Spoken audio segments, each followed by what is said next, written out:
I'm someone who tries to be successful in focusing on my schoolwork and just trying to achieve the highest GPA that I can by really focusing on my work and making that a priority in my school day. How have you learned to be successful in that area? I usually learn to be successful in that area by making time for my schoolwork. I've learned that you have to be self-disciplined and you can't just let yourself do too much free stuff because then you won't make enough time for school and focusing on that.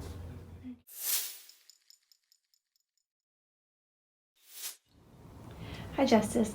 In what area or areas do you feel like you've been successful? I feel like I've been successful in like taking charge and like being a leader, and just seeing people like Brianna and Armani just like stepping up to the plate. That kind of inspired me to do the same, and that's where I'm at right now. Very good. How did you go about that? Like, what were some of the steps you took? Like, what's one example? Well, you have to put yourself out there. Like if nobody like you have to like make connections with people and like take that extra step because it'll really help you in the long term. That's good. Okay. Hi, Jake. What are some areas or an area that you feel like you have been successful, and how'd you get there? I just really feel like I've been pretty successful in my Taekwondo field. Last summer, I got the opportunity to go to nationals and compete. I got second place, but it wasn't really easy. It took me about 4 years of training at that point and extra practices to get ready there. I had to go through state and regionals to get there, so it took a lot of practice. That's pretty amazing. What things did you probably not get to do because you were committed to that? I had to skip some hanging out with friends. I had to not be on my Xbox with my friends. I just had a lot less time to do other things and fun things during the summer because I had to go on the trip to do there. Got it, and that was worth it, right? Yeah, it was totally worth it.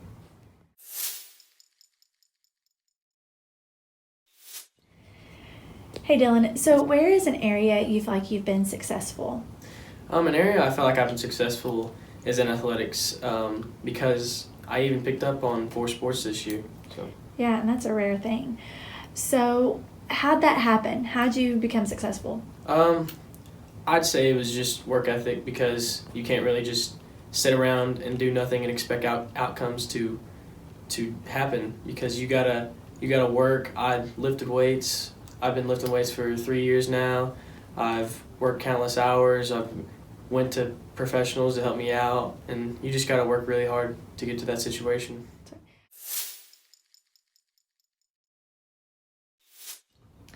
Okay, Justice, do you have any area of weakness you feel like you've had to work on? Yes, it's my temper. It's like you guys don't see it, of course, but like it's bad, and I'm trying to work on it by like taking myself out the situation, to keep my temper from Yeah. So when you take yourself out of the situation, what do you do? What do you do in your brain and in your body? Like deep breaths? Like what do you think about?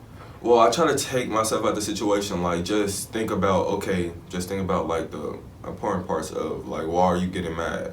And usually when I start thinking about that, it's not a reason for me to actually get mad. I'm just going with my, instinct, and that's just, okay, they trying to get like degrade you or, Yeah. but that's never the reason sometimes, so. Oh, that's really... Okay, Zoe, is there an area that you feel like you've had a weakness you've had to overcome? Yes, I'm always really hard on myself. Ever since I was little, I've always just felt like I need to be the absolute best I can, which is really good for me. I've just always kind of put myself down sometimes just because I feel like I'm not doing as good as I could do. But I've learned and I've grown and I'm getting a lot better at it. So this may be hard to answer, but can you say what you've done to not be quite so hard on yourself? I always take a step back and look at the situation as a whole and just say, you're not the only person in the situation and everyone else feels the same way too. The pressure's not always on you.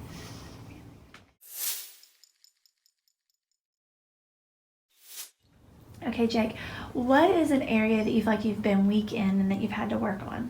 I'd say some of my biggest weaknesses are studying at home and probably just doing assignments at home just because I don't pay attention to it for very long. So the way I try to work on that is I try to do a little bit at a time and do like a 5-minute break in between, maybe watch a YouTube video, get on Instagram, and I just switch back so I don't get bored.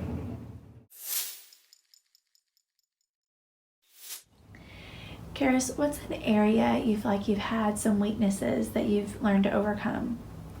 My focus and balance. Sometimes you really don't feel like doing the work. And then the balance, I'm a student athlete, so there's some nights where I'm tired and I have to choose between getting enough hours of sleep or studying for a test or a quiz for the next day. And I just have coping skills. I mean, you have to remember where you want to be in life, so you have to do what you have to do to get where you want to be. Very good.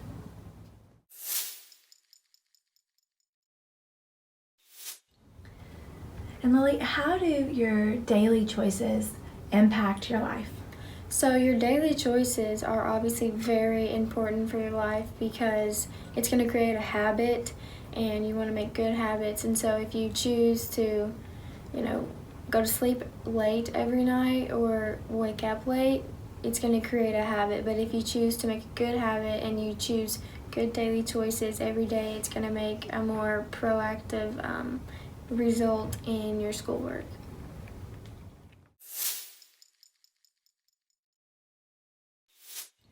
Okay, Justice, so what is a daily choice you're making that is already making your life better? Well, I try to text people and make sure they're not forgotten because some people are quarantined, so you don't want to make it feel like that nobody is checking up on me, so I'm just forgotten.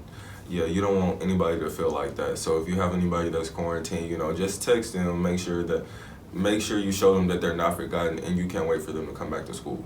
That's one important reason.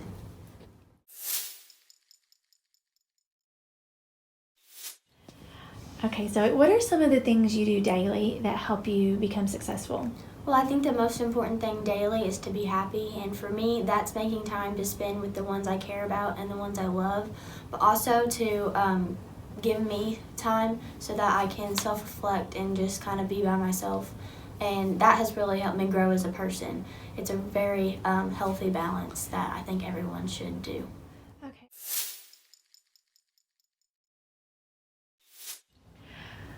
Okay, Karis, what are some of the daily things that you do that are making your life better in the long run?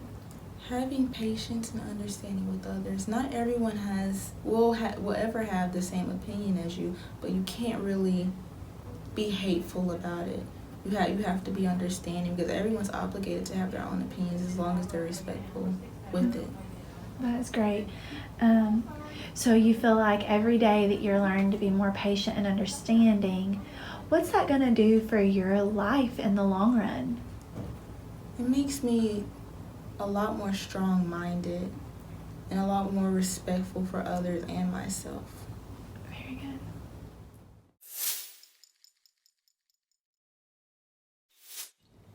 Okay, Dylan, how important are the daily choices you make, or what are some of the daily choices you make? Well, I think about some of the daily choices I make all the time because I always think about the consequences that happens and if I ever going to look back or regret anything. And some of the daily choices I try to make or try to be nice to everybody, try to talk to everybody. It doesn't matter if I don't know them or not. I can walk in the hallway and say hi to you and maybe that'll make your day, or just simply waking up in the morning and getting a head start on the day, going to the gym sometimes at 5 or just anything else like that. So.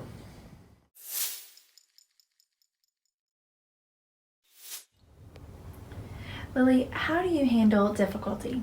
So one way that I handle difficulty is to write it all out on paper because I found that if you can see it all at once and not just have it all in your brain, then it's much easier to see and get organized, whether it's with schoolwork or with COVID or something. Just writing it all out helps you see it clearly and know how to deal with the difficulty.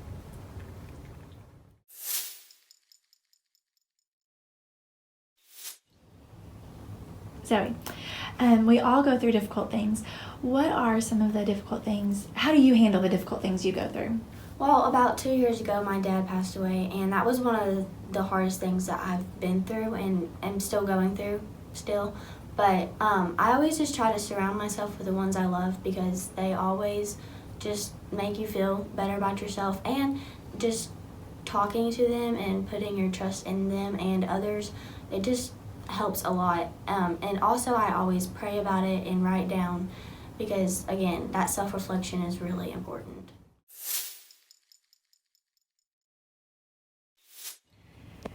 Jake, how do you handle difficult situations?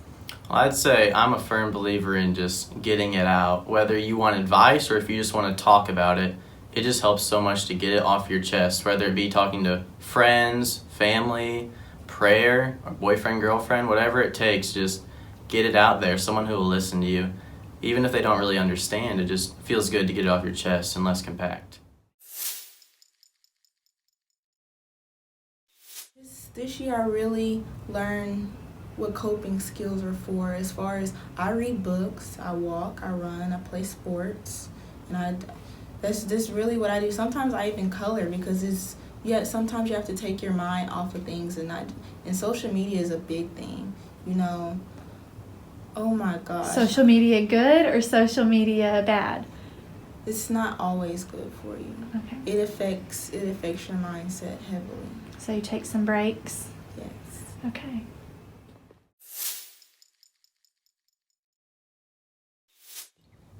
Okay, Dylan, last question. How do you handle difficult situations?